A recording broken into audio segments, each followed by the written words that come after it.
se multiplient pour restaurer l'ordre. Et puis, dans un autre coin de la ville, couteau en pleine rue, danger avant la fête. La Tabaski approche et avec elle la ruée vers les couteaux de boucher en pleine insécurité. Leur vente libre en pleine rue fait tiquer plus d'un citoyen. Les vendeurs, eux, jurent de leur bon sens et affirment c'est juste pour la fête. Mais faut-il attendre un drame pour réguler ce marché tranchant? Situation à Gaza, la colère monte à Dakar face au tabou autour de la Palestine après une interdiction de manifester devant l'ambassade d'Israël. La coalition Sénégal-Palestine crie à la censure, une décision qualifiée d'anticonstitutionnelle qui ravive la colère des défenseurs de Gaza. Ces derniers réclament l'expulsion pure et simple de l'ambassadeur israélien.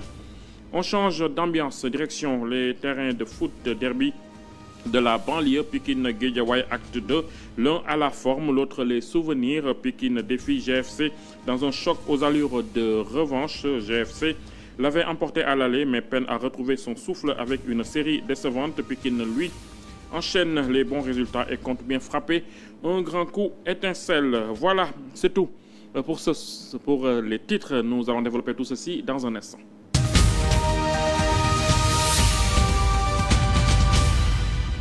À 72 heures de la Tabaski, c'est l'anarchie qui règne sur les trottoirs de Grand Yoff. L'occupation illégale de l'espace public par des vendeurs à la sauvette devient incontrôlable sous prétexte de gagner sa vie. Une situation qui exaspère les habitants du quartier. Pire encore, elle provoque des accidents spectaculaires, parfois avec des vendeurs courant derrière des véhicules en pleine circulation.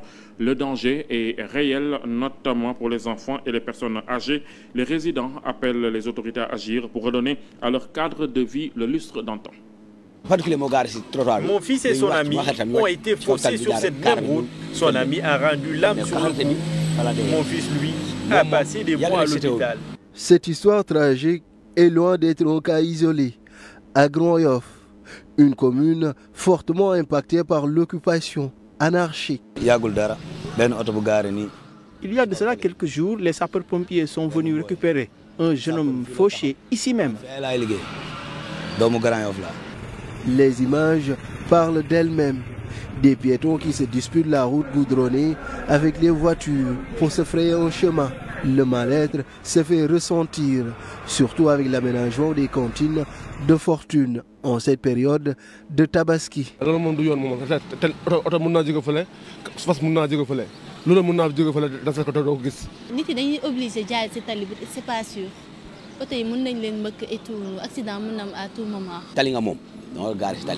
Les trottoirs, c'est pour les piétons. Ça doit être clair dans l'esprit de tout le monde. Pour les riverains, il ne faut pas chercher bien loin. La faute incombe aux autorités. En première ligne, la mairie de Grand Yoff. Qui collecte les droits de patente? C'est la mairie, non? Donc, ils ont une responsabilité sur les gérants des cantines. La route est trop petite pour une commune carrefour comme Grand Yoff. Une situation invivable à telle enseigne que d'aucuns se veulent fatalistes. J'ai la forte prémonition que rien ne va changer. Chacun n'en fait qu'à sa tête. Les riverains ne sont aucunement rassurés par la suite des événements. Pour eux, les débordements sur les trottoirs sont devenus incontournables pour leur quotidien. Dans ce climat d'agitation, à la veille de la fête, un autre phénomène attire l'attention. En marge plutôt des achats de moutons, la vente de couteaux connaît un véritable boom. Cette accessibilité accrue à des armes blanches inquiète dans un contexte sécuritaire tendu. Pourtant, les vendeurs assurent qu'il ne s'agit que d'un commerce saisonnier encadré par des précautions.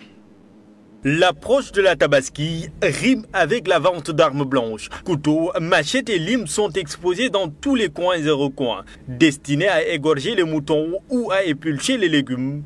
Leur vente suscite cependant une peur bleue chez certains. Parce qu'on rencontre toutes sortes de personnes. Il y a celles qui sont venues en acheter uniquement pour la Tabaski. Par contre, d'autres sont mal intentionnés. Mais selon les vendeurs, côté sécurité, il n'y a pas de quoi s'inquiéter. Ça fait quelques années que je m'y active. Mais j'ai jamais eu de problème. C'est juste pour la tabaski. On ne peut pas égorger un mouton avec les petits couteaux. D'où l'importance d'en acheter de plus gros, juste pour le temps de la fête. On les expose que les 5 derniers jours avant la tabaski. Après cela, on les range. Malgré la difficulté de contrôler l'usage de ces couteaux, ils prennent néanmoins toutes les précautions au moment de la vente. On y prête bien attention. C'est pour cela d'ailleurs qu'à partir de 17 h, on plie bagages. Après la vente aussi, on prend le temps de bien les emballer. Ils sont accompagnés d'emballage et on utilise aussi du scotch pour plus de sécurité. La vente de ces armes blanches dans la rue n'est autorisée que le temps de la fête. Après la tabaski, ils devront ranger tous les couteaux jusqu'à l'approche de la prochaine fête du mouton. Toujours dans les préparatifs de la tabaski, cap sur Louga, à quelques jours de la célébration, le forail des petits ruminants peine à prendre son envol. Le bétail se fait rare, les acheteurs aussi. Les prix sont jugés raisonnables, mais la tension monte en attendant de nouveaux arrivages. Vendeurs comme éleveurs gardent l'espoir d'un regain d'activité de dernière minute. À quelques jours de la tabaski, l'ambiance reste timide dans les forails de Louga. Une situation qui inquiète vendeurs comme clients. Oui, l'année dernière, à pareil moment, il y avait tellement de moutons qu'on n'avait même plus de la place. Oui, à part des gens qui vont chercher des moutons à l'intérieur du pays, alors nous, on en a. C'est vrai qu'il y a des moutons qui coûtent 150 000, 200 000, même à 85 000.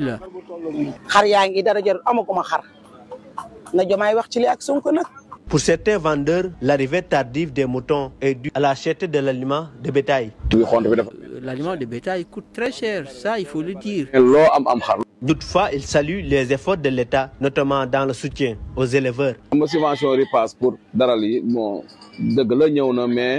vous savez, la subvention, elle est bénéfique pour nous, les éleveurs. Oui, c'est bien, mais ça peut être meilleur.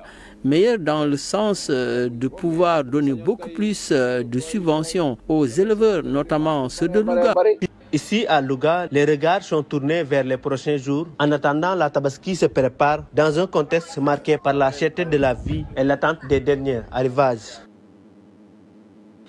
Et justement, à quelques kilomètres de là, la situation n'est guère plus reluisante. À Richard Toll, les éleveurs attendent toujours les clients à l'approche de la tabaski, mais l'affluence se fait désirer. En plus des ventes timides, ils font face à un quotidien miné par l'insécurité, la pénurie d'eau et la cherté de l'aliment de bétail. Malgré plusieurs sollicitations, leur demande d'un simple robinet pour abreuver les bêtes reste lettre morte, une précarité qui ternit l'ambiance à quelques jours seulement de la grande fête.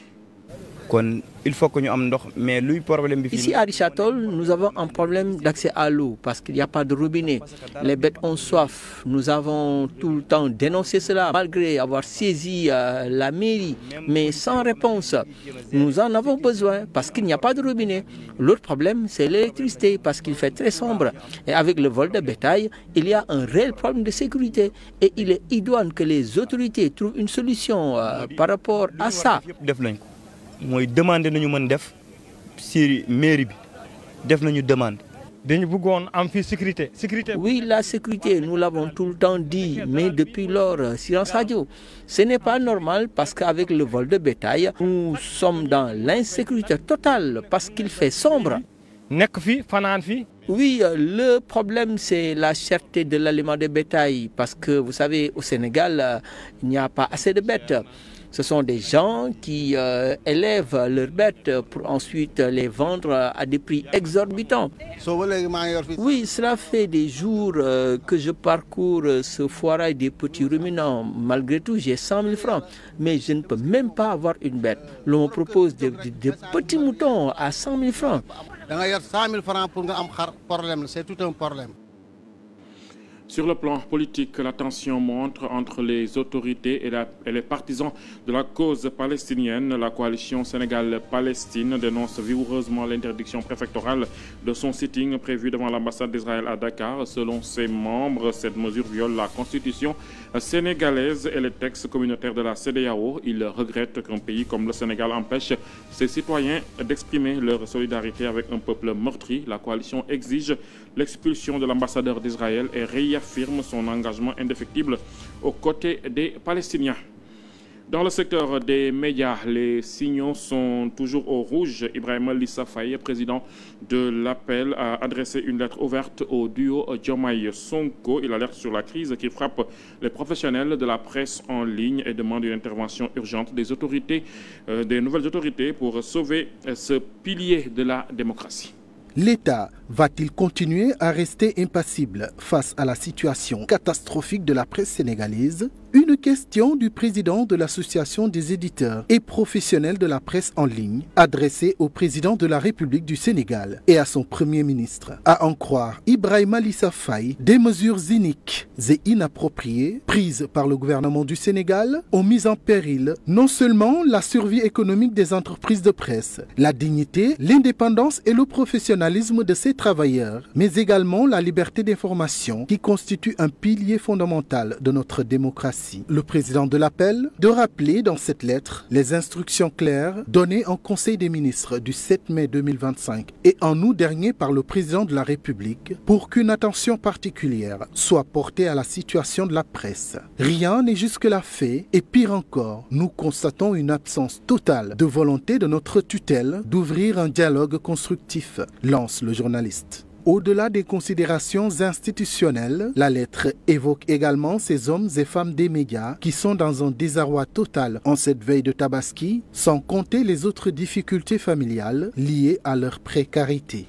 À Bassirou Diomaye Faye et à Ousmane Sonko, le président de l'Appel rappelle que la presse professionnelle incarne une part essentielle de la souveraineté nationale. Face à cette situation qui ne peut plus perdurer, un appel solennel est ainsi lancé aux deux autorités, à savoir intervenir personnellement pour un dialogue constructif entre le gouvernement et les acteurs de la presse, mettre en place des mesures d'urgence pour soulager la détresse financière des entreprises de presse et de leurs employés, veiller à l'application effective des conclusions des Assises nationales de la presse. Ibrahima Lissa Faye clôture sa lettre en ces termes. Préserver une presse crédible et professionnelle n'est pas seulement une question économique, c'est un impératif social et démocratique pour l'avenir du Sénégal. Kayor Cissé, sur le front du dialogue national, les discussions avancent mais échappent encore sur plusieurs points sensibles.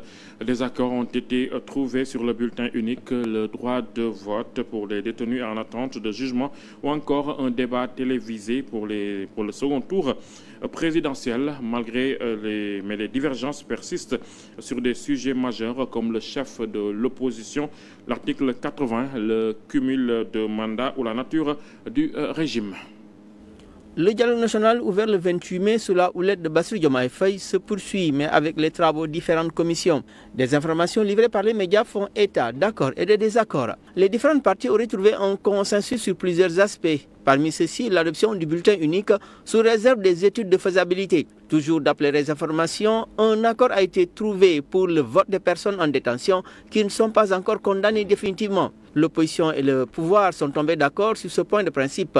Il appartiendra aux autorités compétentes de voir comment cette mesure pourra être mise en œuvre. Les dialogueurs ont également trouvé un terrain d'entente sur l'organisation d'un débat programmatique pour les candidats qualifiés au second tour de l'élection présidentielle. Concernant la durée de la campagne électorale, certains souhaitaient la réduire, mais les différentes parties ont finalement estimé qu'il n'était pas nécessaire de revenir sur les 3 semaines actuellement prévues. Par ailleurs, l'opposition a réclamé un audit du fichier électoral, une exigence qui a été notée parmi les recommandations importantes. Le point d'achoppement majeur est l'article 80 du Code pénal. L'ensemble de l'opposition a voté pour sa suppression. En revanche, le pouvoir y a opposé un veto. Sur la question du cumul de mandats, le parti passif s'est montré clair. Il refuse toute possibilité de cumul. Concernant la désignation du chef de l'opposition, toutes les formations politiques présentes au dialogue ont proposé que ce soit le candidat arrivé deuxième à l'élection présidentielle qui endosse ce rôle. C'est le Parti démocratique sénégalais, le PDS, a exprimé son désaccord. Et à propos de la nature du régime, l'opposition, à la différence de PASTEF, ne veut pas entendre parler de changement. La transparence budgétaire est à son tour sur la sellette. Le député Thierno Alassane Sall demande des comptes sur la gestion des 1694 milliards de francs CFA mobilisés entre janvier et mai 2025. Il interpelle le gouvernement sur l'utilisation réelle de ces fonds et soulève des inquiétudes sur l'efficacité du suivi de la dette publique. Dans sa correspondance, le député note 31 émissions de bons assimilables du Trésor court terme et 39 émissions d'obligations assimilables du Trésor long terme, dénonçant ainsi une politique privilégiant le financement des dépenses courantes au détriment des investissements durables. Selon l'élu, entre janvier et mai 2025, le gouvernement a réalisé 35 émissions mobilisant 960 milliards de francs CFA, soit plus que sur toute l'année 2024, avec un pic record de 499,9 milliards de francs CFA en mai seulement. Thierno Alassane Sall dénonce une forte utilisation d'emprunts à moyen et long terme pour financer des dépenses courantes dans des conditions financières défavorables qui augmentent selon lui les risques budgétaires. L'opposant demande des précisions sur le montant et la nature de la dette publique depuis début 2024, ainsi que sur les créanciers concernés. Il s'interroge par ailleurs sur les raisons d'avoir privilégié des emprunts coûteux et à court terme, alors que des financements plus avantageux existent et exige des informations sur l'usage des fonds levés. L'ancien ministre de l'Énergie exhorte le gouvernement à prendre des mesures visant à maîtriser l'endettement, garantir sa viabilité et renforcer la transparence des finances publiques. L'émotion est vive dans le monde sportif. Léopold Zalé, figure emblématique du 12e Gaïndé, s'en est allé. Il laisse derrière lui l'image d'un homme dévoué à la cause sportive nationale. Selon Paco, son engagement mérite la reconnaissance de toute la nation. Il est au micro de Grégoire Sambarno. Léopold Léopold a toujours été au service des équipes nationales du Sénégal, que ce soit au basket comme au football. Il aura tout vécu avec elle et cela presque partout. On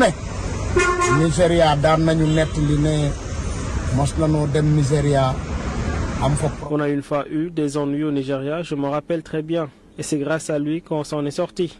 Maintenant, il rejoint sa dernière demeure. On ne peut que lui rendre hommage parce qu'il mérite tous ces hommages de la nation. Le 12e Gaïndé a vraiment perdu une icône qui n'aimait pas du tout l'injustice. Léopold dafa nekkoon koo xam ne da doon xeex li nga xam ne mooy injustice nekkoon ak ñun ñu nekk. Il s'est toujours battu contre cela et cela jusqu'à son dernier souffle. C'est dommage. Paix à son âme vraiment. ñu ngi koy ñaanal yàlla. Dans le stade, la tension monte à l'approche du derby tant attendu. Pikine et Guédiawaye s'affrontent dans un choc crucial du championnat. 4 points seulement séparent les deux équipes. Si GFC l'avait emporté à l'aller, les jaunes et bleus sont aujourd'hui en perte de vitesse, contrairement à Pikine qui est en pleine forme. Pikine, Guédiawaye, une simple affiche de championnat, mais bien plus qu'un match pour les deux formations. Le derby de la banlieue, prévu ce mercredi, est chargé d'enjeux, tant sur le plan sportif que symbolique. Sportivement, les deux équipes sont au coude à coude cette saison. 4 points les séparent au classement, Pikine est 7e, GFC 10e. En cas de victoire, les Verts et Rouges peuvent espérer revenir dans la course aux places d'honneur et titiller le duo Agel-Walidane. Pour GFC, l'enjeu est clair, prendre les 3 points pour déloger la Linguère de Saint-Louis de la 8e place et revenir à égalité avec leur adversaire du jour.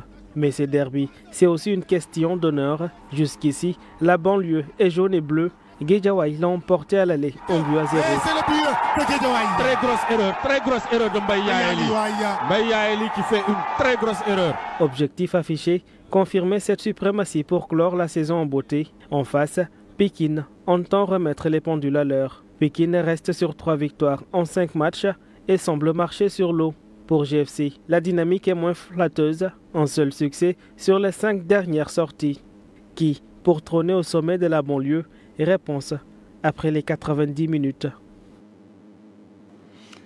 En bref, à Abuja, la voix de Guy Marius Sagna a retenti avec force. Le député a dénoncé les dérives autoritaires au Togo et l'opacité de la CEDEAO lors d'une intervention musclée. Il dénonce la réforme constitutionnelle ayant permis à Faure Gnassingbé de se maintenir indéfiniment au pouvoir via un nouveau poste. Guy Marius Sagna regrette l'absence de réaction des parlementaires togolais et qualifie la situation de dynastie populaire.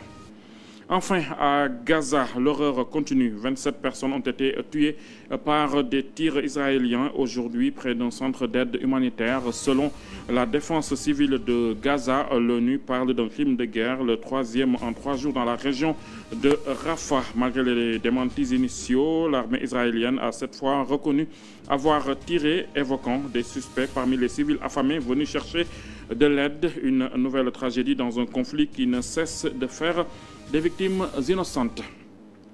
Voilà, c'est tout pour ce soir. Merci d'avoir choisi le journal de 7TV pour vous informer. Restez avec nous, nos programmes se poursuivent. Merci de votre fidélité. Au revoir.